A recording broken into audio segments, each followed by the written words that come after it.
So, today I want to share the story of how I started to try and experience the amazing benefits of somatic practices, thanks to Mark. And it's a quite memorable story for me because the stakes in my life were really high when I felt, okay, it's time for me to add another tool to my toolbox. So, about a year ago, my husband became deathly ill and he's doing a lot better now. But at the time, it was very intense and felt very scary, and he spent quite a few months in the hospital. And when this all happened, I started to really reflect on how I was taking care of myself. And I started to think about my Vedic meditation practice, which is the foundational practice in my life, and how that was serving me. And I definitely feel like because I had been meditating consistently for a decade at that point, I was definitely able to show up and navigate that time and continue functioning with a level of stability that would not have been possible had I not been meditating prior to that experience and continued throughout. So I'm extremely grateful for that. At the same time, though, I noticed that I was still struggling a lot, despite being very consistent with my meditation practice and benefiting tremendously from the knowledge associated with it so I could have perspective during this difficult time. But I was still struggling a lot in my body, and I was not feeling totally safe and comfortable in my body. And one thing that started happening in particular, as kind of a reaction to all of the stress in my life, was I noticed myself in this state that I couldn't quite clear. And I know that it wasn't fight or flight because we know what fight or fight feels like. It's like the heart pounding and the sweating and all of that. I noticed that I started to feel this sense of heaviness. And at first, I thought it was depression, but I'm also very familiar with depression. And for me, depression feels like a cloud kind of hanging over everything. And what I was feeling during this particular time in my life was more like a weight, like a heavy weight over everything. I was feeling very weighed down, both physically and mentally and emotionally. And I felt like I couldn't clear it. And it was really affecting my ability to just show up in my life and function and enjoy being in a particular moment. So I realized I needed to do something about this. And one day I was in the hospital with my husband and feeling this weight, this physical heaviness that I just couldn't shake. And I thought, you know what, I need to ask for some help.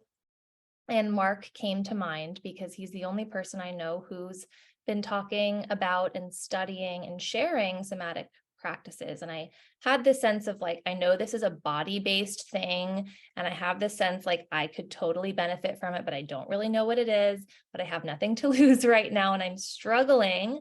So I called Mark, and in the hospital, in the waiting room, he was kind enough to walk me through a series of practices that cleared it up. By the end of the 10 minutes, it was all very simple stuff that I could kind of do in the waiting room next to other people and not feel that weird about it. And by the end of those 10 minutes, I felt a lightness in my body. Whatever that stuckness, that freeze response, that heaviness had cleared. And I still don't understand enough about somatics to be able to explain what was going on there, but Mark does. So, Mark, I would love to hand it off to you to share a little bit about what what that process was that you were able to help me with, and then maybe we could do some sort of exercise now for people to try. Sure. Yeah, first of all, thank you for even sharing that. And because I think one of the things that is very common is that people have these very organic responses to real situations. And sometimes they don't know how to talk about it, or sometimes there's a sense of shame about it, particularly when it comes to if you have tools in a toolbox where they have worked for you in the past, say like meditation, and then you have life stuff that happens or life gets lifey. And then, we find ourselves in spaces where those tools, may not work. And I talk about this a little bit in the course and sort of distinguishing the difference between top down versus bottom up approaches. But the point being is that I think what can often happen is that it creates this sense of shame. Like, why isn't my, meditation practice or yoga practice or, whatever practice not working, to sort of create a particular state right now um, that I'm desiring. And I think that's such a key component because that's the piece that often leads us in trying to override a lot of that natural intelligence of the body. And just like you said, like with the freeze response, which you so brilliantly described, and really like there's such powerful discernment between freeze and freeze response and depression, but just the key thing I think is beginning to just see where is there opportunity to be in relationship with that. Mm, Because even looking at freeze response is genius. By nature, a freeze response is there's so much stimulation that the body decides, okay, we're going offline. We're not going to feel anything right now. We're just going to go into a little bit of contraction of resources. We're going to, I mean, and you can study nature to see like, fight flight, freeze response can oftentimes be an extension of fight flight. That's just the other end of that pendulum. Looking at animals, how they, when they're in severe situations where there's a massive threat, what does an animal do? They, for lack of a better description, they play dead. It's the body's protection. And I think that's the thing that a lot of people forget is that bodies respond based on the intelligence of the body, not the intelligence of the mind, which I think is key. So therein lies an opportunity for a whole host of um, tools and information to really get curious about that. And I think that's always the first step.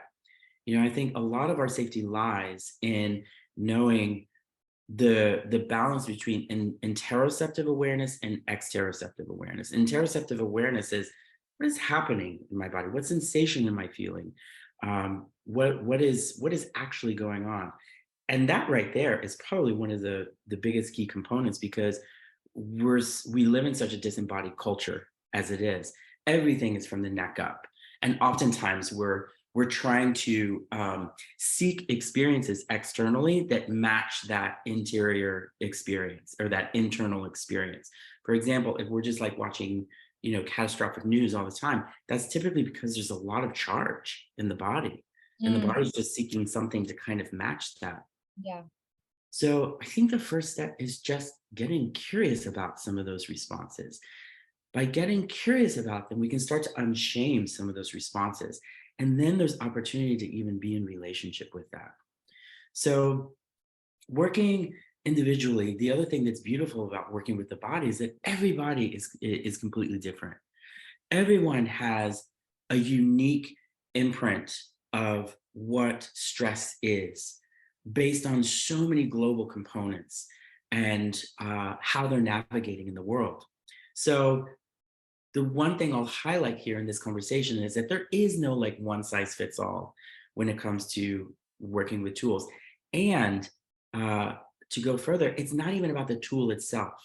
It's about what is the experience when you apply that particular tool? What are you noticing in the body when you do this particular tool? So I say that because I think there is a lot of talk about like, you can't go on, something like Instagram and without hearing like 1,000 different tools, like here are 5 things you can do to like feel better, for your nervous system.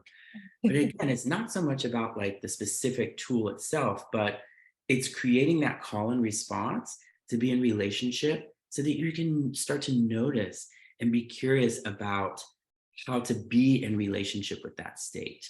When we can be in relationship with that state, the brilliant thing about that is that bodies often want to move through that response quickly, right?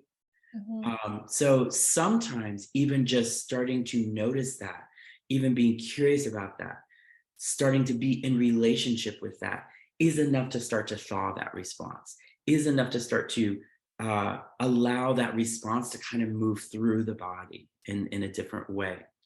Doesn't happen all the time, but a lot of times when we start to notice sensations, sometimes the sensation can increase, or it can, and then start to decrease, or it can start to dissipate, immediately. But anyway, one particular thing that we can do is, the interesting thing about, stress, anxiety, is that it creates a hyperfixation of the sensation, whatever's happening in the body. So that's the conundrum. That's the catch 22, is that when we're stressed out, oftentimes we're not even aware of other parts of the body that don't feel that charge, that don't feel that intensity. And that's the nature of stress. It is particularly with anxiety, it is a contraction of resources. It is a reservation of resources in case bodies have to run, in case bodies have to flee a situation. So it creates this hyperfixation on that internal experience.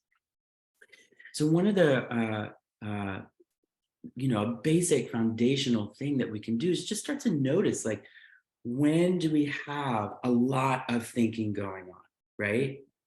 Which is that internal awareness. But if we start to pendulate that awareness back out again, a s- an exercise as simple as just noticing your environment. If you look at animals, you can never, like, have a conversation with your cat or dog and then they just stare in your eyes, right? They're always, like, attuned to the room, to the external environment, to the backyard, or to their whatever's happening within their environment. And we forget that we're animals too. We're designed to have that awareness and that pendulation between internal awareness and external awareness.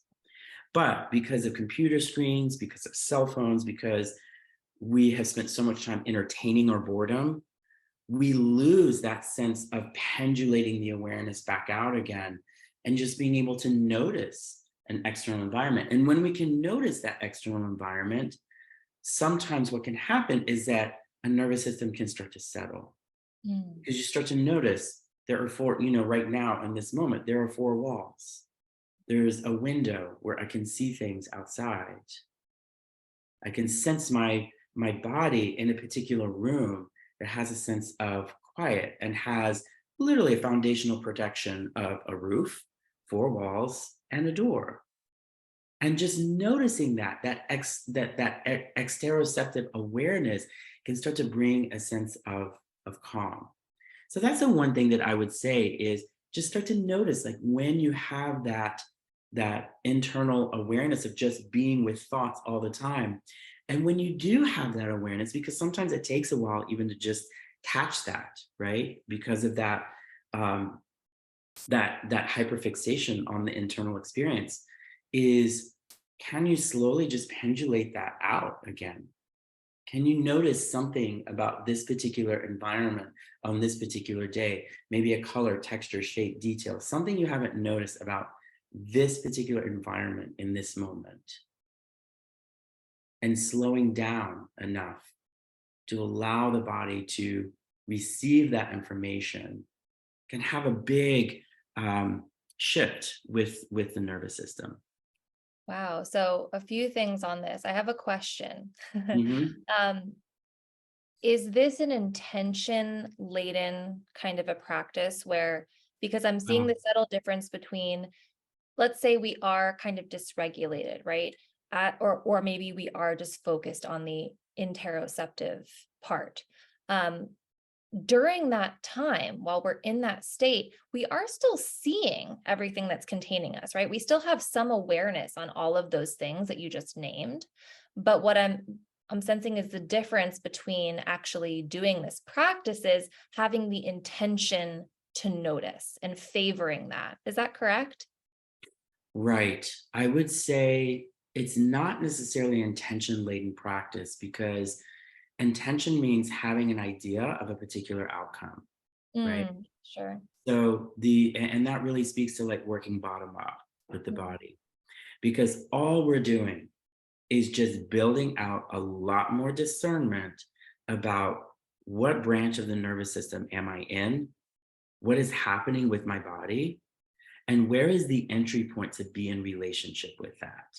Mhm. because it's the relationship that can often shift a state and sometimes not. And I'll highlight too is that the point of working somatically isn't to get rid of this, Right. of these sensations. It isn't to sort of get rid of anxiety. It's to be aware, it's to build out the discernment. Because with discernment and with awareness and with subtle distinction of even what's happening within a nervous system, therein lies the opportunity for agency. Yeah. Because from there you can say, I need to tap out. I need to take a second. I need to sort of like, I need to slow down. And that really is the foundation of all of this work, which is slow is smooth and smooth is fast. It Right. is the opposite of what we tend to do with bodies, which is, I'm jacked up. I need to calm down. Right. But by slowing down, what we're doing is we're starting to create relationship with the body so that the body can actually metabolize some of those responses. Mhm. That's often the reason why we start to have these heightened responses to certain situations is because it's not that particular situation. It's all the situations before that the body has over associated.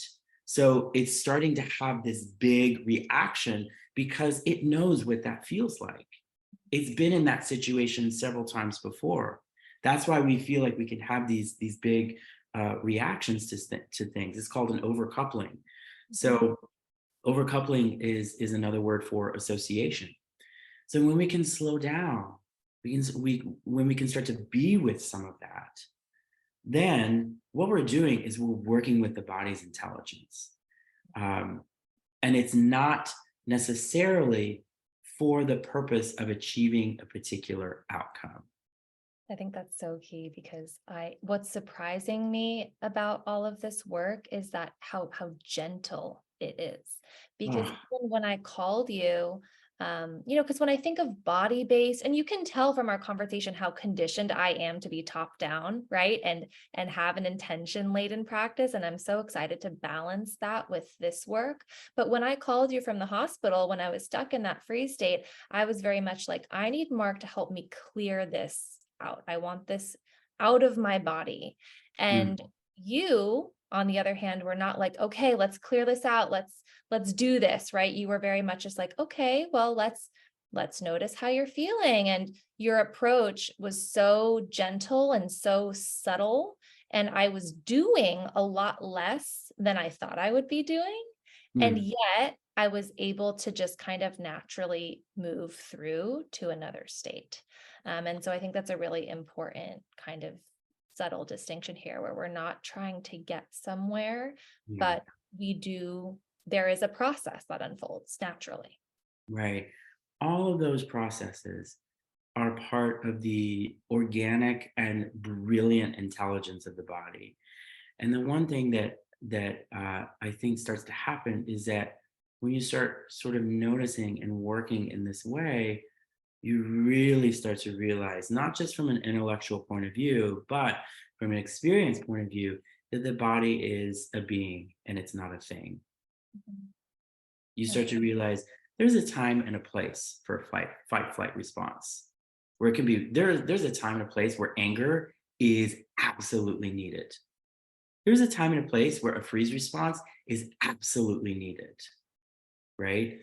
But when we can start having relationship, we start to, like I said before, de-shame a lot of those responses and really start to honor the natural intelligence of the body, which I think is key. Amazing.